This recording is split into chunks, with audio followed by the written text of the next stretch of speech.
क्या आप जानते हैं कि जब आपको शदीद भूख लगती है तो आपकी बॉडी एक खौफनाक काम करती है। आपका जिस्म खुद अपने आप को खाना शुरू कर देता है। सुनने में ये डरावना लगता है ना?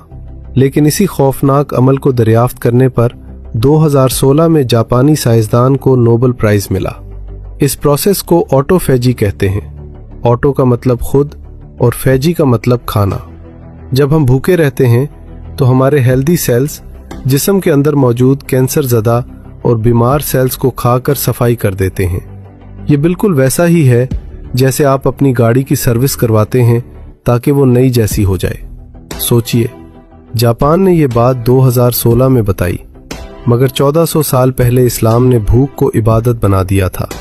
मेरे और आपके नबी सल्लल्लाहु अलैहि वसल्लम ने फरमाया था, सोमू तसहू, यानी रोज़ा रखो, सेहत याब हो जाओगे।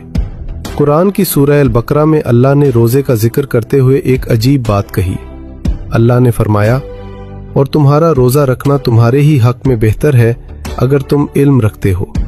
गौर करें, अल्लाह ने यह नहीं कहा कि मैं खुश हूँगा, फरमाया तुम्हारे लिए बेहतर है, यानी फ़ायदा तुम्हारा ही है। आज मेडिकल साइंस कहती है कि ऑटोफेजी का प्रोसेस तभी स्टार्ट होता है जब इंसान 12 से 16 घंटे भूखा रहे, और ये टाइमिंग बिल्कुल इस्लामी रोज़े के दौरानिये के बराबर है। क्या ये महज इत्तफाक है? ये सिर्फ सवाब का मामला नहीं, बल्कि कैंसर और बीमारियों से बचने का एक आसमानी डिटॉक्स प्रोग्राम है। जब आप रोज़े में होते हैं तो आपका जिस्म अपनी एनर्जी खाना हजम करने पर नहीं, बल्कि खुद को ठीक करने पर लगाता है।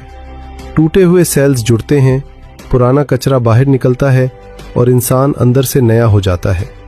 इसीलिए साइंस कहती है कि जो लोग फास्टिंग करते हैं वो लंबी उम्र पाते हैं और देर से बूढ़े होते हैं।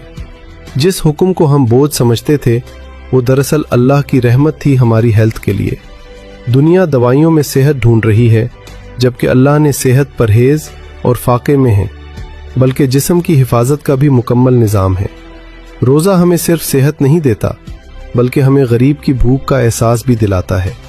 साइंस ये भी कहती है कि रोज़े से आपका दिमाग ज़्यादा तेज़ काम करता है और फोकस बढ़ता है।